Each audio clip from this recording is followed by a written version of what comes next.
YG와 JYP의 책걸상.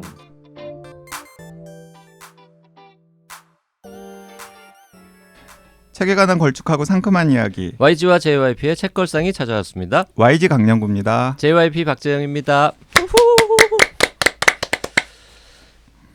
게스트 소개하기 전에 댓글 조금만 소개할까요? 네. 니은 귀찮아님께서 전 월드컵보다 펀딩에 더 관심이 많습니다. 제가 월드컵에 갖는 관심의 크기는 제 고양이가 월드컵에 갖는 관심의 크기와 거의 같습니다. JYP님 삐짐 월드컵을 더 바라시다니. 그치만 그런 캐릭터라 너무나 좋아합니다. 항상 단호한 JYP 짱. 귀찮아님이 JYP 팬이시잖아요. 그때 지난 방송에서 JYP가 16강 진출하고 펀딩 성공하고 둘 중에 고르라면 뭘 고르겠느냐. 펀딩 성공. 펀딩 성공을 골랐죠. 하지만 월드컵 우승하고 펀딩 성공하고 둘 중에 뭘 고르겠느냐. 그럼 제가 월드컵 우승이라고 그랬었죠. 그때도 펀딩 성공을 바라야 되는 거 아닙니까? 아닙니다. 우승은 쉬운 게 아닙니다. 네. 어쨌든 간에 펀딩도 성공했고 16강도 가긴 갔네요. 그렇습니다. 네. 우승은 못했지만. 네. 하나 더 해요? 똘망이님. 작년에 클라라와 태양이 더욱 반가웠던 점은 역자가 홍한별이라는 점이었습니다.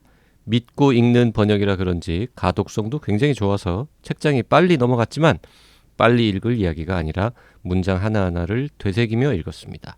마지막 6장 클라라와 매니저의 대화에서 한 사람의 특별한 무언가는 그 사람 안에 있는 게 아니라 그를 사랑하는 사람들 안에 있다는 클라라의 깨달음에서 소름이 돋았습니다. 너무나 아름다운 소설입니다. 네, 번역가 홍한별 선생님 번역 엄청 잘하시는 분이시죠. 클라라와 태양에 이런 문장이 있었군요. 네. 그 동강동 호랑이님 댓글까지도 그냥 소개하고 게스트 모시겠습니다. 장률 감독의 영화 두만강을 보고서 전혀 몰랐던 북중 접경지대의 풍경에 관심을 갖게 되었는데 너무나 반가운 방송입니다. 관련된 책이 있으면 꼭 읽고 싶었거든요. 강주원 선생님 책들 모두 찾아 읽어보고 싶습니다.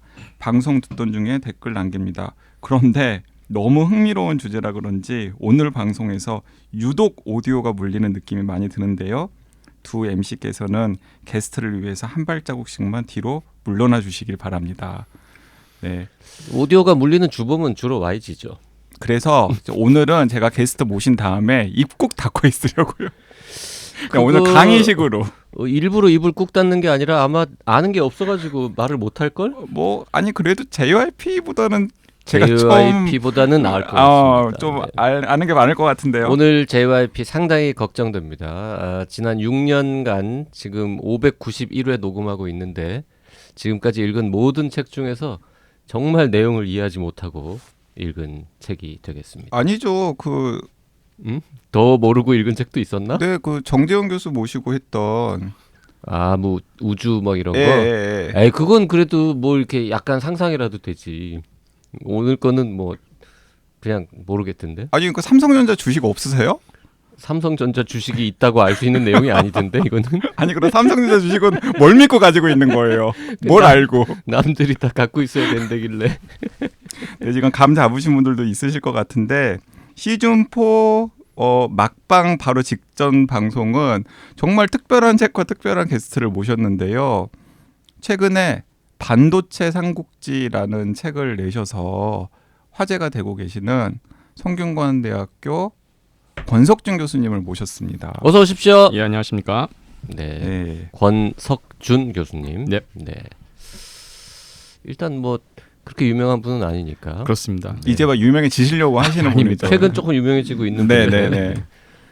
서울공대 화학생물공학부에서 학사와 석사를 받았다. 정확하게는 화학공학으로 처음에는 그렇습니다. 석사를 하신 거죠. 네, 나중에 과가 합쳐져가지고. 그리고 그 유명한 MIT에서 화공과 박사학위를 받았습니다. 네. 화학공학과가 반도체 하는 과입니까? 반도체 중에서 반도체 제조 공정 쪽에 연관이 있습니다. 그거 좀 이따가 이제 자세하게 들어보죠. 그리고 키스트 책임연구원, 한국과학기술연구원. 네. 논문 많이 쓰시고 그 다음에 이제 성균관대학교 화학공학과에서 교수로 재직 중이신데 쉽게 말하면 반도체 전문가이신 거죠. 반도체 산업이 워낙 범위가 넓기 때문에 전체적인 전문가라기보다는 일부 분야에 대한 전문성을 가지고 있습니다. 흔히 그 교수님께서 관심을 가진 연구 분야를 딱 하나만 짚으라고 했을 때 패터닝이라는 단어가 나오더라고요. 네네. 패턴은 알겠어요. 패턴. 패턴? 패턴. 패턴이란 말은 알지. 패턴. 그러니까 무슨- 우리가 하는 패턴과 그 패터닝이 관계가 있는 거죠. 그렇습니다. 그 기지바지에 이렇게 무늬 들어간 거 그런 거 패턴이라 그러잖아요. 그렇습니다. 네. 네네네. 우리가 흔히 얘기하는 그 패턴, 특히나 이제 패턴에다가 ing를 붙이면은 이제 패턴을 만드는 공정이란 뜻이 되는데, 네. 근데 예를 들어서 여러분 뭐 아시겠지만 이렇게 동그랗게 생긴 거울처럼 생긴 웨이퍼 보신 적 있을 겁니다. 그 TV 뉴스에서 TV 많이 뉴스에서 맨날 많이. 이렇게 들고 뭐 대통령들이 네. 들고 이렇게 막 얼굴 음. 비춰보고 이렇게 반짝반짝하고 그런 거 보신 적이 있을 텐데, 원래 패턴이 돼 있지 않은 웨이퍼는 그냥 검은색 거울하고 비슷하게 생겼습니다. 근데 이제 가끔씩 총천연색으로 이렇게 알록달록한 것을 보신 적이 있을 텐데, 그런 것들은 이제 패턴이 된 것들이죠.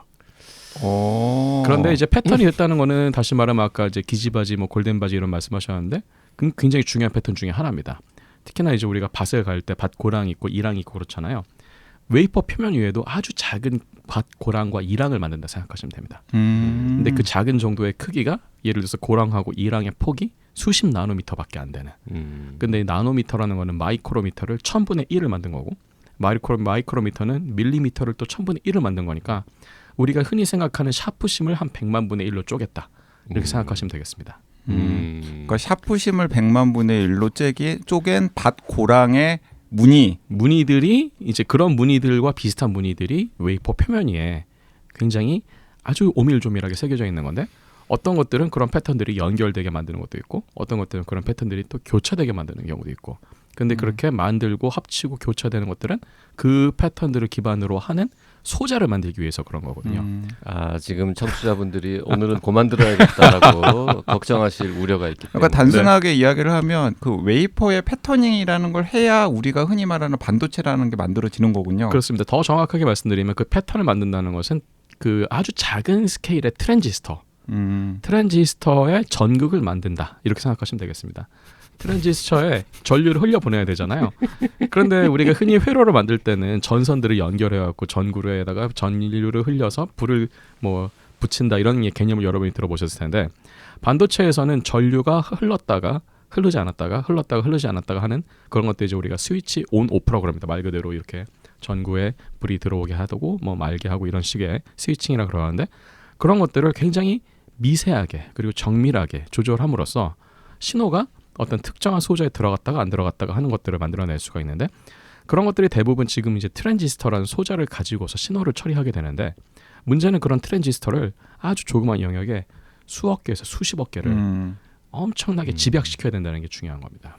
많으면 많을수록 더 많은 양의 데이터를 더 빨리 처리할 수 있으니까. 근데 그렇게 하기 위해서는 더 작게 만들어야 되는데, 더 작게 만들기 위해서 아까 말씀드렸던 뭐 샤프심을 100만 분의 1로 쪼개는 수준까지 굉장히 작게 패턴을 만든다. 이렇게 생각하시면 되겠습니다. 이렇게 어려운 이야기를 가지고도 우리가 웃길 수 있다는 것을 한번 증명을 해야 되는데 말이죠. 그리고 지금까지 좀 잘 들으신 분들은 대충 권석준 교수님께서 무엇을 하시는 사람인 줄은 아셨을 것 같아요. 모를 것 같은데. 아니면 뭔가 반도체에 관련된 무슨 일을 하시는 분이었구나라고 생각하시는 거죠.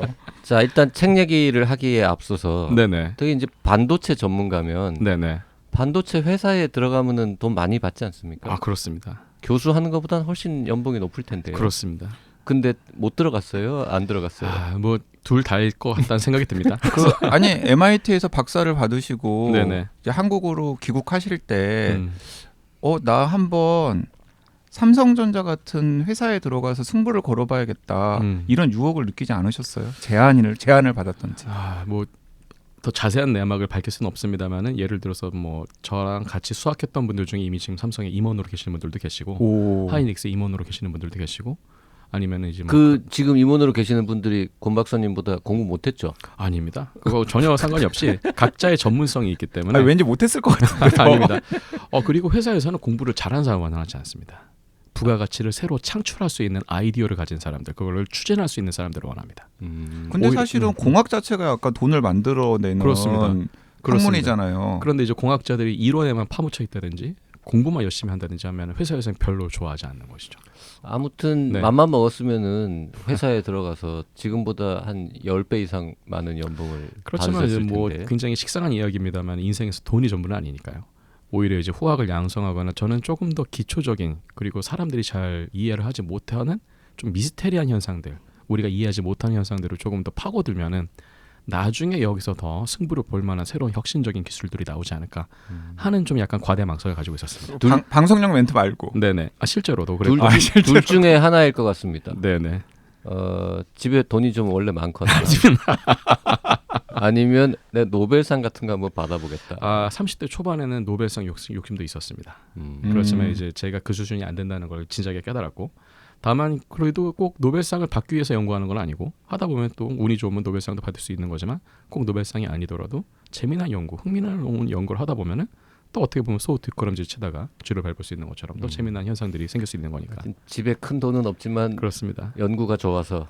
그리고 약간 속된 말씀을 드리면은 예를 들어서 이제 학교에서도 열심히 일을 하시다가 회사로 옮기시는 교수님들도 굉장히 많이 계십니다. 근데 예를 들어서 그런 경우는 어떤 경우냐면 회사에서 할 수 없는 연구를 하신 분들이나 회사에서 이제 굉장히 꽉 막혀 있었던 부분에 대해서 돌파구를 제시하신 분들은 얼마든지 다시 회사의 고위직으로 가실 수도 있습니다. 그러면 교수님도 조만간 또 사람 일이 수도, 어떻게 될지는 모르는 거지만 예를 들어서 학교에서는 도저히 이제는 좀 이 스케일에서는 할 수가 없겠다 싶은 연구지만 좀 글로벌 수준의 대기업에서 한번 해볼 만한 연구가 있겠다. 그리고 그런 환경과 인력 지원이 되겠다 싶으면은 얼마든지 또. 근데 이제 할 수 있다고 연구도 생각합니다. 좋지만 네. 연구도 중요하지만 기업 입장에서 보면은 이제 좀 더 큰 그림, 그렇습니다. 시장 동향, 미래 그렇습니다. 예측력 이런 것도 그렇습니다. 중요하잖아요. 그렇습니다. 요 반도체 삼국지를 보면 이게 반도체를 어떻게 만드느냐 이런 거에 대한 설명하는 책이 아니라 이제 그 시장의 어떤 현황, 그렇습니다. 과거, 현재, 미래 이런 거를 관통하는 책이라서 네네. 요 책을 쓴 것도 이제 좀 더 몸값을 올려서 대기업으로 스카우트 되기 위한 장기적인 포석 아닌가. 이런 측면이 있습니까? 그런 측면이라기보다는 이거는 약간 이제 우리나라에서 전략을 입안하시고 전략을 계획하시는 분들에게 조금이라도 도움이 될까 싶어서, 그리고 제 자신도 좀 제가 알고 있던 것들이 여기저기 흩어져 있던 부분들이 있었는데 그런 것들을 좀 통합한다는 차원에서 집필하게 된 것이고요. 이 책이 나가고 나서 제일 많이 연락을 주신 분들도 역시 마찬가지로 전략을 담당하시는 분들. 전략을 담당한다는 건 예를 들어서 이제 앞으로의 미중 간의 갈등이 어떤 식으로 바뀔 건데 그 중에 대해서 우리는 한국의 반도체는 어떤 식의 준비를 해야 되는가. 여기서 그 전략을 담당하시는 분들은 정부에서 국가 차원의 일하시는 전략 분들도 계시고, 혹은 기업 차원의 기업에서 일하시는 분들도 계시고, 국책연구원에서 일하시는 분들도 계시고, 해외 회사에서도 많이 컨택이 옵니다. 이 책이 청취자분들은 잘 모르실 수 있는데 은근 요즘 굉장히 화제의 책, 핫한 그렇습니까? 책이잖아요. 전 잘 모르겠습니다. 꽤 팔리기도 많이 팔린 걸로 알고 있는데. 전 잘 모르겠습니다. 얼마나 지금 팔리고 있는지는 전 잘 모르겠습니다. YG가 저 뿌리와 이파리 사장님한테 물어보지 않았습니까? 네, 물어봤습니다. 네. 지금 5,000부 이상은 나간 것 같고요. 나온 지 얼마 안 그리고 됐는데. 그 이상 지금 나갈 것으로 뿌리아이파리 출판사 사장님은 기대를 하고 계시더라고요. 그래서 올해 뿌리아이파리는 이걸로 먹고 살았다. 다행입니다. 다행입니다. 민폐가 될까봐 걱정을 많이 했었는데. 그리고 심지어는 인세를 또 전부 다 기부하시기로 하셨다고. 집에 돈이 많으시군요. 아닙니다. 전혀 아닙니다.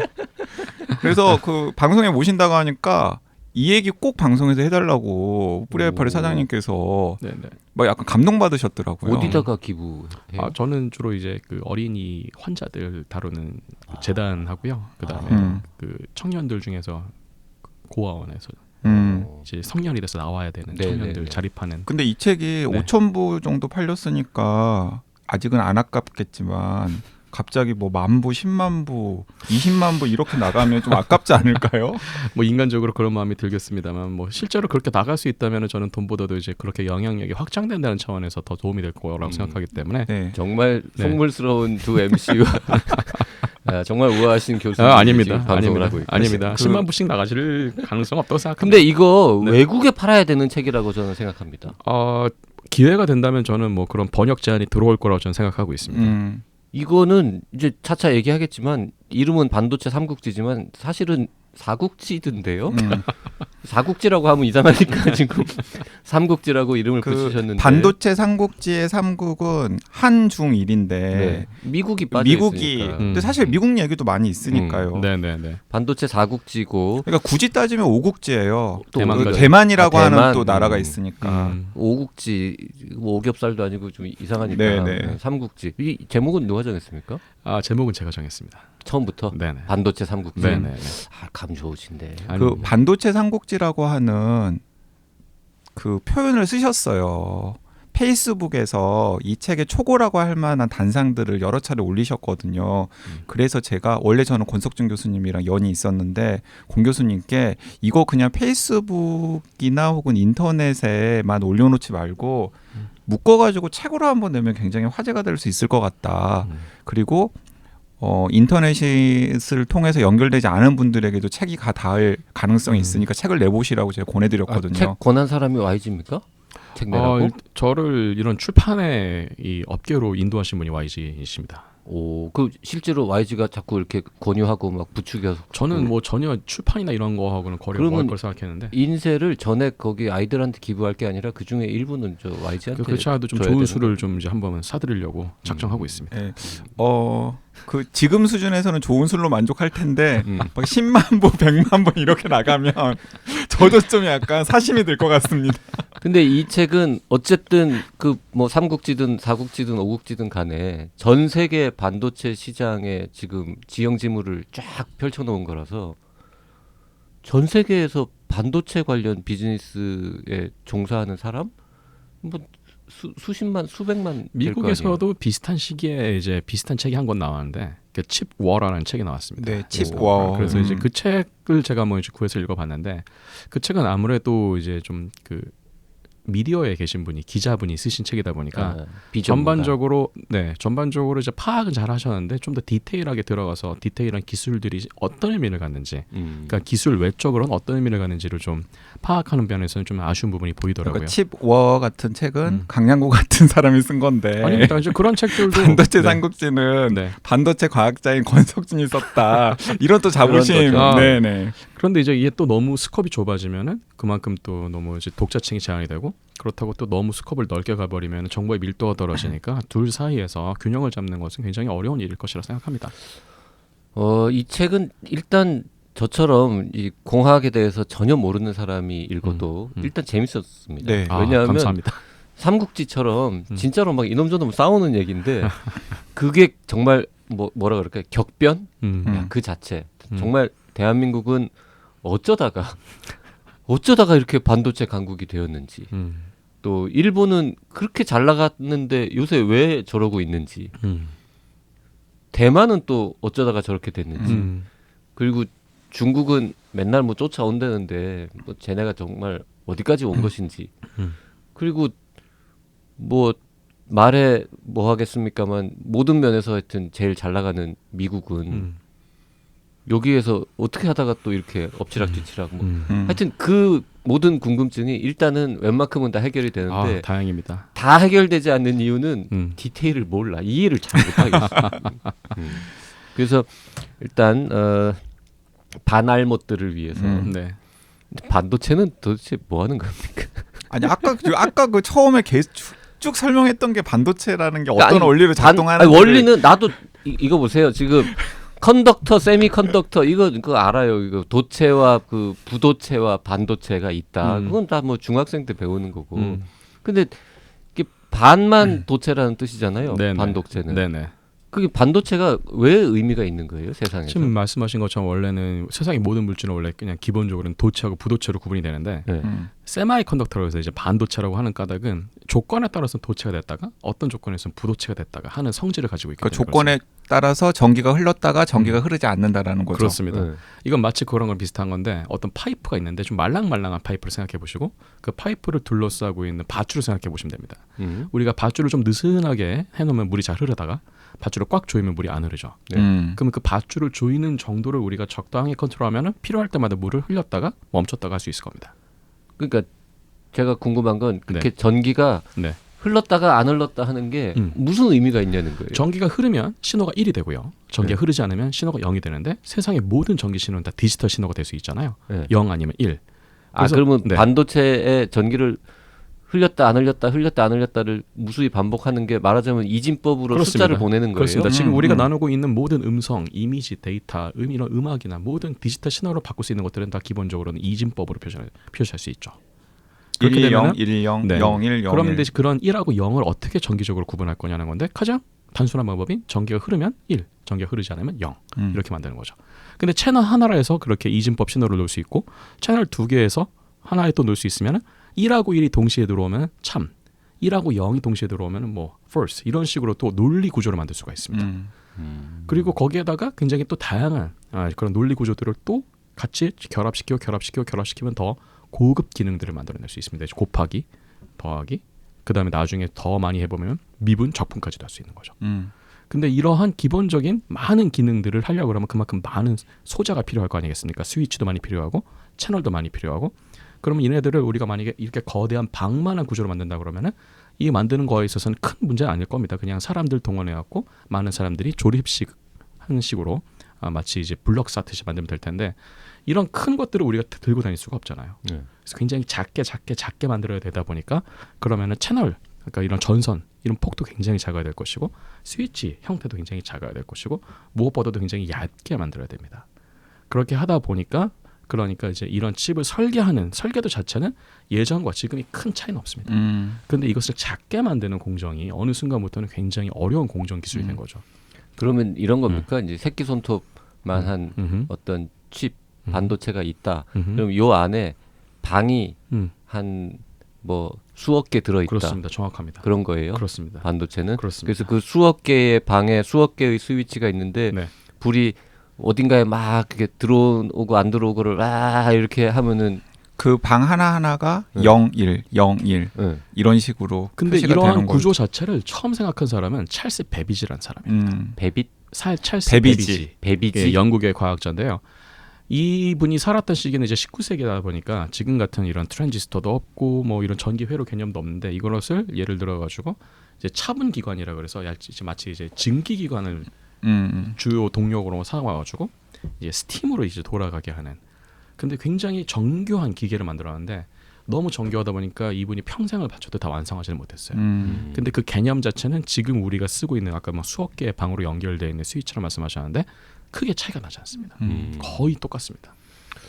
그러면 지금 그 책걸상 애청자들도 신문이나 뉴스를 보면은 항상 이제 그런 뉴스들 나오잖아요. 뭐 7나노 전쟁, 뭐 이런 어디서 뭐 5나노를 돌파할 것인가.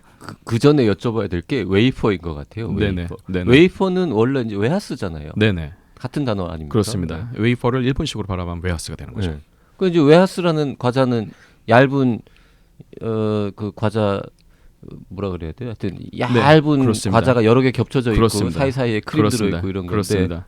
그 반도체 만드는 웨이퍼라는 건 뭐예요? 똑같습니다. 근데 이제 우리가 먹을 수 없는 웨하스인 거죠. 그래서 아까 말씀드렸던 그 웨이퍼의 주 재료는 실리콘입니다. 근데 실리콘을 아마 집에서도 많이 써보셨을 거예요. 실리콘 고무총 같은 거 써보신 적 있으세요? 뭐 이런 집에 작은 틈이 있어서 그 틈을 메꾸기 위해서. 네네네. 네. 그건 실리콘 폴리머입니다. 실리콘 고무고요. 이제 우리가 반도체에서 쓰고 있는 실리콘은 실리콘 웨이퍼인데 원료는 사하라 사막에 있는 모래들입니다. 그 모래가 원래 뭐로 이루어져 있냐면은 실리콘 이산화 교소, 그러니까 실리콘 옥사이드로 이루어져 있습니다. SiO2라고 하죠. 웨이퍼를 모래로 만드는 거군요. 그렇습니다. 그렇습니다. 왜냐하면 모래 속에 왜 웃어? 모래 속에 교소가 있기 때문에. 자, 코에 넣는 실리콘은 뭘로 만듭니까? 그것도 실리콘입니다. 근데 그는 실리콘 러버라 그래서 좀 말랑말랑한 실리콘 옥사이드로 만드는 거죠. 코에 넣는 실리콘이랑 반도체 만드는 코에 실리콘은 넣는 거나 가슴에 넣는 거나 다 원료 그 원소 자체는 총으로 실리콘. 쏘는 거나 다 다 똑같아요. 실리콘입니다. 실리콘이 정말로 좋은 여기 좀 또 책걸상 들으시는 이런 청취자들 중에 SF 네. 또 이런 팬들도 계실 텐데 SF에서 항상 오래된 그 클리셰 중에 하나가 뭐냐면은 탄소도 사가 원소거든요. 규소도 사카원소죠. 근데 규소도 사가니까 탄소로 이루어져 있는 생명체가 있으면 저 멀리 어딘가 우주에는 또 규소로 이루어진 생명체도 있을 것이다. 그럼 그 생명체는 자체적으로 반도체가 되지 않을까? 그러니까 서로 간에 손을 잡아가지고 손으로 신호를 전달한다든지 아니면 그야말로 이런 사람들이 수억 명이 모이면 수억 명 자체로 만들 수 있는 칩이 될 수 있다든지 그런 상상의 나래를 옛날에 펼친 사람들도 있었죠. 그 웨이퍼에다가 방을 그리는 거예요? 그렇습니다. 줄을 그어가지고. 그렇습니다. 그 방을 그리는 걸 아까 패터닝이라고 패터닝이라고 한다고. 하시는 거고 그 네네. 패터닝 전문가이신 거죠, 권석준 네네네. 교수님은.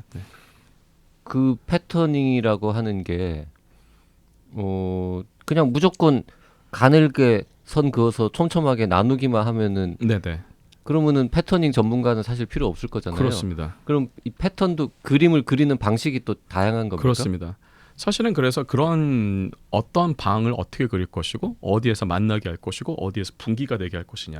우리가 고속도로 설계할 때도 굉장히 중요하잖아요. 교통량에 대한 시뮬레이션을 다 해보면서 대략적으로 여기에서 교통체증이 일어날 것 같으니까 여기서는 인터체인지로 가자.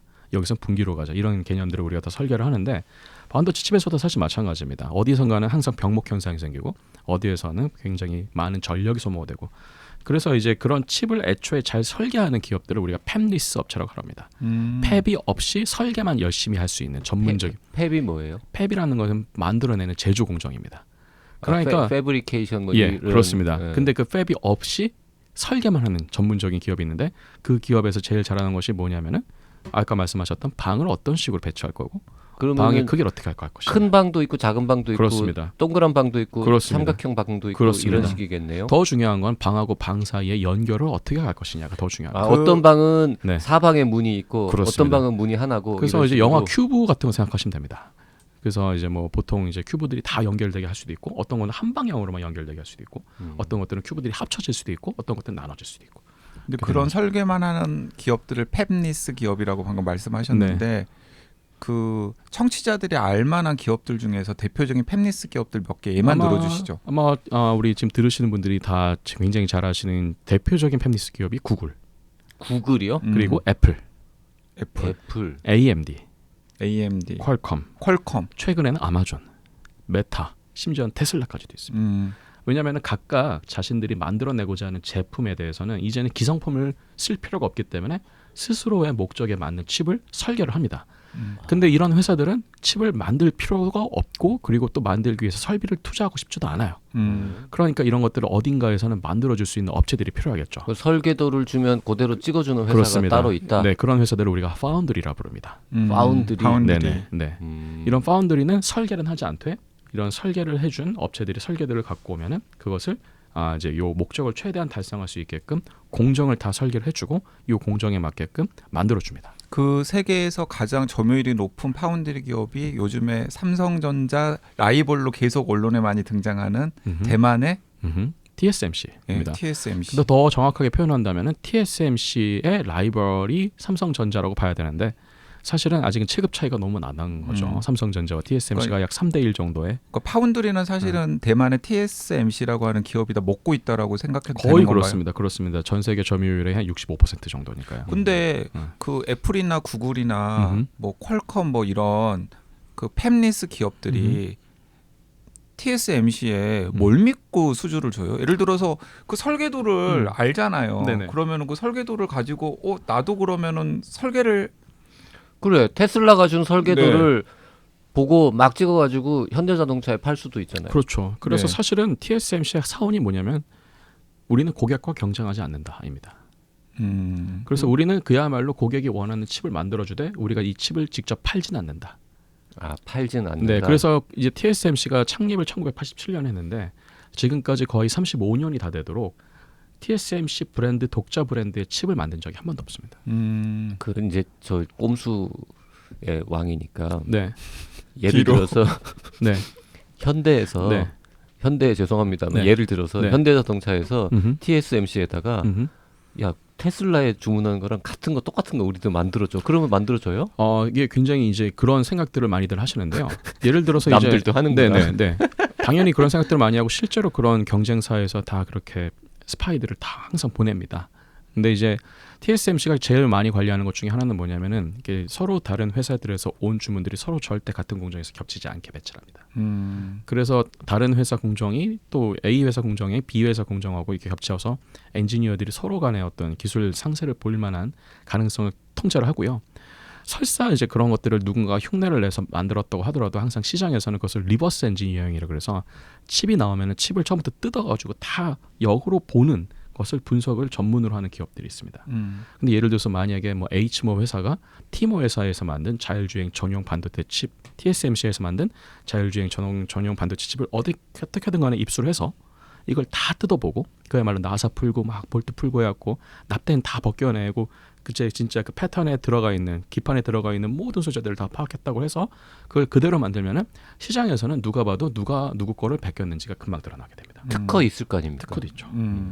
그래서 이제 만약에 그런 일이 발생한다 그러면은 그 소지 책임의 소지가 만약에 TSMC에 있다 그럼 TSMC는 더 이상 이 업계에서는 발을 붙이기가 어려워지겠죠. 그래서 아까 이제 우리 이제 YG께서 왜 이런 TSMC에 뭘 믿고 이런 거 자꾸 맡기느냐 이런 회사들이 뭘 믿고 맡기느냐 했는데 일단 첫 번째가 그런 신뢰관계가 굉장히 공고하게 구축되어 있다는 것이 첫 번째고 두 번째가 그런 팹립스 업체들이 만드는 것 중에는 굉장히 좀 난이도가 높은 칩들이 많습니다. 그래서 공정 난이도도 높고 그리고 무엇보다도 이제 아까 몇억 개 정도의 방을 더 집적을 해야 된다고 그랬었는데 이제 몇억 개가 아니면 만약에 몇십억 개 더 이제 만들기에 난이도가 높아지는 그런 기술을 가지고 있는 회사 자체가 TSMC밖에 없기 때문에 설계도를 네. 준다고 해서 그대로 구현할 수 있는 기술을 가진 회사가 별로 없다. 그러니까 거의 사실 없다고 봐야 되는 사실 거죠. 설계는 할 수 있잖아요, 누구나. 그렇습니다. 근데 그걸 그렇습니다. 실물로 만드는 건 굉장히 어려운 일이니까. 그렇습니다. 그래서 사실상 한 2012년에서 한 2017년까지는 TSMC가 독점이나 마찬가지였죠. 이런 최선단급에서의 이런 최고 기술, 최고 수준의 기술을 가지고서 이런 거대한 팹립스 업체들이 원하는 수준. 대표적인 것을 이제 우리가 따질 때 애플이 한 2년 전부터 자사의 애플 실리콘이라는 칩을 만들고 있습니다. 그래서 대표적인 브랜드가 뭐 들어보셨을 만한 M1 칩, 뭐 M2 칩 이런 칩들이 나오고 있는데 그 최근에 굉장히 성능이 좋으면서 전성비도 좋고 노트북. 성능도 좋고 가볍고 저의 최신형 아이폰에 들어있는 칩도 애플이 자체적으로 설계한 것일. 최근에 사셨으면 그랬을 겁니다. 그렇습니다. 그래서 그 애플이 왜 그럼 이런 M1 칩을 만들었느냐? 예전에는 사실 뭐 삼성이나 퀄컴하고도 같이 일을 했었거든요. 그런데 이제 애플이 보니까 어차피 이거는 자사의 iOS 생태계에서 더 최적화된 칩을 만들 필요가 있는데 이거를 누군가에게 맡길 필요 없이 우리가 설계를 하겠다. 근데 이제 이 정도의 칩을 만들다 보니까 그야말로 지금 지구에서 제일 패턴이 잘 되고 가장 정밀하게 만들 수 있는 파운드리가 필요한데 그 파운드리가 거의 TSMC밖에 없는. 제가 거의라고 말씀드린 까닭은 기술적으로는 삼성전자도 애플의 M1 칩을 만들 수 있습니다. 근데 애플이 삼성에게 일을 맡기지 않는 까닭은 삼성은 자사의 스마트폰도 만들기 때문이죠.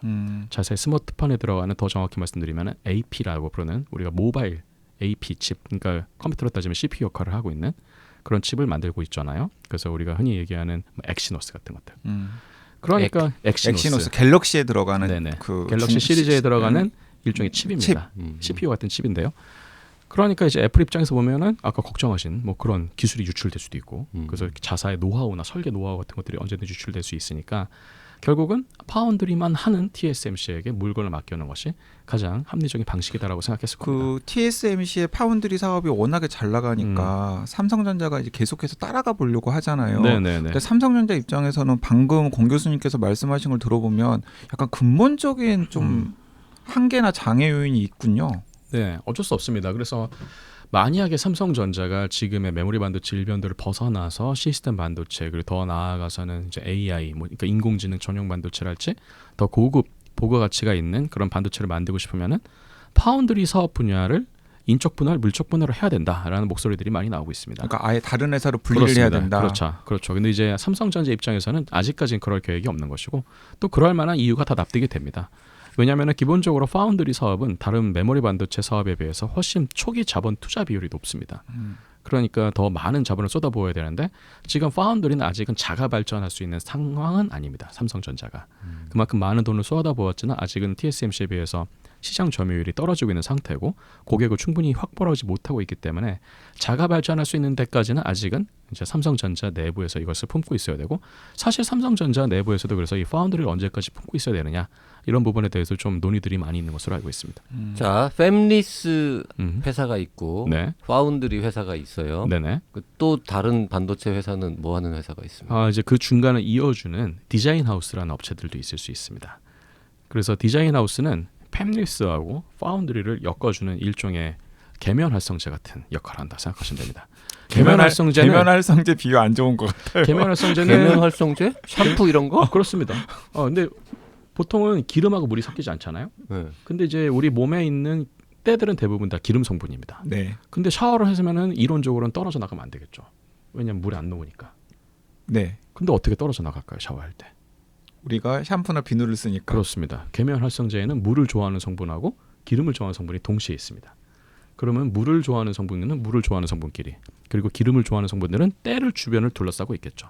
그러면 이제 물을 흘려보내면 때를 이렇게 품고 있는 그 분자들이 다 같이 쓸려 나가게 될 겁니다. 그것이 팹리스하고 파운드리하고 뭐가 어떻게 연결된다는 겁니까? 굉장히 중요한 질문입니다. 사실 그리고 그것이 앞으로의 반도체 생태계에서 되게 중요한 부분이 되는데 네. 그런데 페미니스트. 잠깐만요. 네. 지금 청취자 여러분들 아니 이거 어떻게 들을까 했는데 빠져들죠. 응. 점점. 가만 있어봐. 어떻게 비누가 어떻게 된 팹리스하고 그 뭐 저 파운드리하고 어떻게 연결된다고요? 일단 팹리스는 대부분 다 이렇게 전자공학 출신들, 그리고 이제 반도체 칩을 설계하는 사람들이 주로 가다 보니까 이 사람들은 말 그대로 그냥 그림을 그리는 사람들입니다. 그리고 파운드리에서는 이걸 만드는 사람들이잖아요. 그러니까 이건 마치 그런 거랑 똑같습니다. 팹리스에 있는 분들은 수차화만 그리시는 분들, 파운드리에 계신 분들은 조각을 하시는 분들이에요. 네. 그런데 이제 수차화를 들고 와서 조각가에 와서 조각해달라고 그러면 서로 이해를 못할 겁니다. 네. 이거 어떻게 조각하다? 이거 뭐라는 겁니까? 이게 무슨 재료 만든 거? 전혀 자기는 상관 안 해요. 이대로 조각해 주십시오. 그럼 이제 조각하는 사람들은 도대체 어떻게 조각하라는 겁니까? 둘 사이를 통번역해 줄 수 있는 계면 활성제가 필요한 거죠. 그렇죠. 뭐 이렇게 수채화를 3D 입체로 그렇습니다. 만들어주는 거죠. 좀 더 이해하기 쉽게 하려면 브로커 같은 느낌. 근데 이제 브로커 같은 거는 주변에서 그냥 중에서 수수료만 챙기잖아요. 네. 그런데 이제 이 디자인 하우스 같은 경우에는 팹리스에서 네. 디자인을 한 칩이 있으면 이 칩을 만들기 위해서 우리가 라이브러리라는 거 개념이 들어갑니다. 혹시 이런 겁니까? 그러면 그 팹리스에서 조감도스러운 그림만 그려주면 그 중간에 있는 청사진까지 만들어주는 거죠. 그 아주 막 그렇죠. 수백 수천 장의 그렇습니다. 도면을 다 그려주는 그렇습니다. 회사예요? 그리고 도면도 그려줄 뿐더러 예를 들어서 이제 우리가 이것을 어떤 건축물을 만들려고 그러면 무슨 재료를 써야 되고 하다못해 본드는 무슨 본드를 써야 되고 그리고 어느 회사에 무슨 제품을 가져와야 되고 근데 배관은 어떻게 가야 되고 그것만 해주는 회사도 큰 회사예요? 그렇습니다. 근데 그 회사들이 네. 그 회사들을 제일 잘 관리하는 회사가 앞서 말씀드렸던 TSMC입니다. 그래서 TSMC는 직접적으로 디자인 하우스 역할을 하지 않아요. 대신에 디자인 하우스를 관리를 합니다. 자기 주변에 마치 위성 도시처럼. 디자인 하우스 중에서 우리가 알만한 이름의 회사도 있습니까? 아마 없으실 겁니다. 그건 없어요. 네네. 그런데 지금 이 방송 듣는 청취자들은 약간 당혹감이나 배신감 느낄 수도 있을 것 같은데 우리나라 사람들은 반도체는 삼성의 반도체 세계 최고라고 알아왔고 지금도 알고 있고 그래서 다 삼성전자 주식을 가지고 계시잖아요. 그런데 지금까지 아직 안 나왔어. 팹리스 업체들 중에서도 삼성전자 이름이 안 나오고 파운드리 업체 중에서는 TSMC만 나오고 삼성이 쫓아가려고 하는데 여러 가지 한계나 제약 조건이 있다라는 이야기만 나왔는데 그렇다면 삼성전자가 반도체 세계 최고라는 건 도대체 뭡니까? 메모리 반도체 세계에서 세계 최고라는 것이 지금 삼성전자의 굳건한 위상이죠. 그럼 이제 메모리 반도체가 있고 네. 메모리 반도체는 반도체의 일종일 거 아닙니까? 네네네. 딴 반도체는 뭐가 있냐고. 예를 들어서 이제 집에서 쓰시는 PC에 들어가는 CPU, 그 들고 다니시는 핸드폰에 들어가는 AP, 그리고 뭐 게임을 좋아하시면 게임 가속기 전용의 GPU 이런 것들이 이제 비메모리 반도체라 불리는 반도체들입니다. 그 세상에는 비메모리 반도체와 메모리 반도체로 크게 나눠요?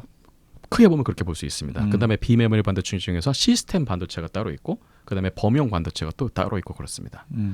그런데 어쨌든 간에 아니 저 팹리스에서 줘서 파운드리에서 만드는 반도체는 뭐예요? 대부분 비메모리 반도체 쪽입니다. 비메모리. 그 중에서도 이제 CPU나 GPU, AP 같은 시스템 그러면 반도체. 다시 더 아주 간단하게 세상에는 메모리와 비메모리가 있는데 메모리는 그냥 되게 대충 다 그냥 한 종류고 비메모리는 네. 여러 종류가 있다. 메모리는 어떻게 보면은 굉장히 지금 잘하셨는데 메모리는 좀 이제 시장 구조가 단순합니다. 그래서 어떻게 보면은 좀 약간 공산품 그런 느낌?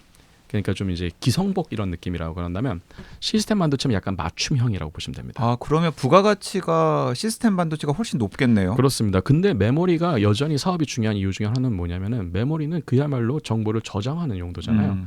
그런데 세상에서 생산되는 정보는 매년 너무 기하급수적으로 증가합니다.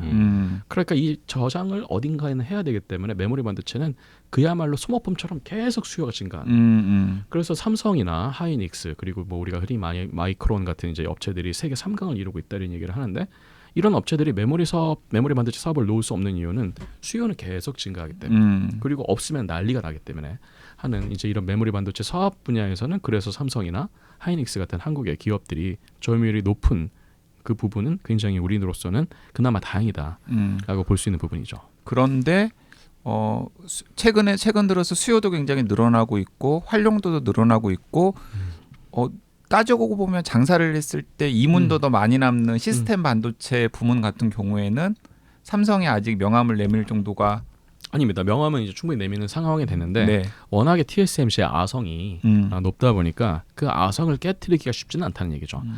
특히나 이제 우리가 TSMC가 주도하고 있는 이런 파운드리 사업에서는 앞서 말씀드린 것처럼 뭐 아까 7나노 얘기도 하시고 뭐 5나노 얘기도 하시고 그랬는데 결국은 그러한 패터닝 공정을 할 수 있는 설비를 누가 더 많이 가지고 있느냐가 결국은 점유율 싸움으로 그대로 이어집니다. 그런데 이제 우리가 요새 이제 많이들 회자되는 그런 공정 장비 중에 하나가 바로 이제 극자외선 노광 장비라는 부른 장비가 있습니다. 영어로는 EUV 리서그라피 장비라고 합니다. 그런데 그 장비를 하고 장비의 보유 대수를 따진다 그러면은 TSMC하고 삼성전자의 비율이 대충 2.5대 1, 3대 1 정도가 됩니다. 그러니까 지금 생산 캐파 면에서 본다 그러면은 그 정도 비율이 앞으로도 계속 유지가 될 거라고 우리가 추정할 수 있는 것이죠. 자, 일단 용어 정리만 하느라고 일부가 다 갔는데. 근데 사실 지금 그 권 교수님께서 이야기하신 내용이 반도체 삼국지의 가장 뒷부분. 이거는 사실은 책 내용과 지금 무관한 얘기예요. 그러니까 왜냐하면 지금 현재 벌어지고 있는 내용이기 때문에. 네네네. 반도체 삼국지에는 굉장히 재밌는 정말 삼국지스러운 이야기들이 가는데 그거를 더 재밌게 읽기 위한 약간의 사전 지식 네네. 측면에서 네. 얘기를 좀 해봤는데요. 네네. 하나만 더 여쭤볼게요. 그 메모리 반도체나 비메모리 반도체나 똑같이 방을 이렇게 수억 개 만드는 건 똑같습니까? 그렇습니다. 다만 이제 그래서 사실 메모리 반도체 만드는 공정과 그다음에 그런 비메모리 반도체 만드는 공정의 많은 부분이 겹칩니다. 근데 이제 뒷부분에서 좀 더 특수한 이런 이제 우리가 이런 소자의 구조를 얘기할 때 아키텍처라 그러는데 그런 소자의 아키텍처가 어느 순간부터 좀 확 달라지기 시작합니다. 메모리 같은 경우에는 그야말로 이제 이런 메모리 전용의 공간을 대부분 크게 배치를 해갖고 칩 설계가 용이한 편인데 시스템 반도체 특히 예를 들어서 GPU나 이런 부분 같은 경우는 특정한 계산을 더 많이 하는 게 중요합니다. 그러니까 메모리 반도체 같은 경우에는 대부분 그냥 인풋으로 들어오고 있는 데이터를 차곡차곡 데이터베이스 스트럭처에 맞게끔 언제든지 꺼내갈 수 있게 편리하게 최적화된 구조로 만드는 게 더 중요한데 CPU나 GPU는 그야말로 초당 몇 억 번의 계산을 안정적으로 정확하게 하는 게 더 중요한 기능입니다. 그러다 보니까 그러한 기능을 하는 유닛들을 우리가 ALU 유닛이라 그럽니다. 그래서 이제 산술 계산 아리스메틱, 로직 계산을 L, 그래서 ALU라 그러는데 산술 계산, 로직 계산을 1초에 수억 번을 안정적으로 하기 위해서는 그거에 맞는 전형적인 아키텍처에 더 많은 공간을 배치해야 되죠. 그래서 어느 순간부터는 설계 난이도도 그렇고 공정 난이도도 그렇고 시스템 반도체가 더 요구 조건이 커지는 것이라서 사실 지금 메모리 반도체 만드는 공정 기술의 세대와 시스템 반도체 만드는 공정 기술의 세대가 꽤 차이가 납니다, 사실. 그래서 어떻게 보면은 이제 삼성전자 입장에서도 메모리 반도체에다가 같은 돈을 더 쏟아부어서 메모리 반도체의 점유율을 높이는 것이 더 수익에 좋은 것인가? 아니면은 시스템 반도체 쪽에 더 앞선 세대에 더 비싼 장비에 더 많은 돈을 쏟아부어서 이쪽에서의 점유율을 조금이라도 높여가는 것이 좋은 것인가? 비즈니스 전략 관점에서는 굉장히 첨예한 전략이 걸려있는 문제고 시장 조건에 따라서 이 전략이 계속 수정이 되어야 되는 굉장히 어려운 문제이기도 합니다. 근데 사실 최근 들어서는 좀 몸이 달 법도 한 게 예를 들어서 그 이세돌 구단을 알파고가 이겼잖아요. 근데 알파고가 이세돌 구단을 이기기 위해서는 끊임없이 논리와 연산을 해야 되는데 그 논리와 연산을 끊임없이 하도록 서포트해주는 기계 장치가 그 시스템 반도체 그 중에서도 GPU 그렇습니다. 네, 그러니까 인공지능 수요가 계속 늘어나니까 당연히 시스템 반도체 수요가 계속해서 늘어나겠구나라고 생각할 수밖에 없고. 듣다 보니 비메모리 반도체는 되게 하여튼 똑똑한 아이, 점점점 똑똑한 아이를 만들어야 이기는 게임이고 메모리 반도체는 똑같은 용량을 좀 더 최대한 작고 가볍게 음. 만들면 이기는 게임이고 이런 겁니까? 그렇습니다. 그래서 시스템 반도체는 다품종 소량 생산에 가깝다면 메모리 반도체는 소품종 다량 생산에 가깝습니다. 그래서 아무래도 그런 부가가치 면에서는 메모리 반도체가 좀 적을지 모르지만 안정적인 캐시카우는 되죠. 비메모리 반도체 같은 경우에는 설계 난이도가 있고 또 고객사와의 그런 신뢰관계 구축 그리고 안정적으로 이게 작동을 해야 되는 수율 문제. 그래서 수율이 충분히 나오지가 않으면은 칩의 단가가 올라가기 때문에 고객사 입장에서는 이 칩을 설계해서 만들었는데 이 칩의 단가가 너무 높으면 시장에 내놓아봐야 팔리지가 않을 거거든요. 그 사실, 네. 수율이라는 용어도 굉장히 궁금했는데 네. 그거는 이제 일본 한국 차이 이런 거 설명할 때 나오면 네네. 좋을 것 같으니까 네네. 다음 시간에 이어가도록 하고요. 네네. 한 40분 지났는데 그 사이에 반도체에 대해서 뭔가를 좀 알게 된 것 같은 다행입니다. 느낌적인 느낌이 다행입니다. 들고 있는데 뭐 돌아서면 또 다 까먹겠지만 아무튼 그런데 지금 방송 들으시는 청취자들께서도 나 좀 반도체에 대해서 아, 아는 그럼 것 이게 같은데 하는 요즘은 느낌. 반도체에 대해서도 뭐 기본은 알아야 이게 교양 시민이 왜냐하면은 세상이니까. 독자들이 다 알 것처럼 툭툭툭 기사에서 나오잖아요. 기사에서도 맞아요. 나오고 방송에서도 나오고 그런데 막상 따져보면은 아는 게 별로 없는 경우가 많거든요. 그러니까요. 네. 자, 1부 요 정도 하고요. 진짜 삼국지 여러 나라들이 어떻게 피터지고 싸우고 이기고 지고 하고 있는지에 대한 이야기는 다음 시간에 이어가도록 하겠습니다. 네, 수요일 날 뵙겠습니다, 공 교수님. 네, 감사합니다. 네.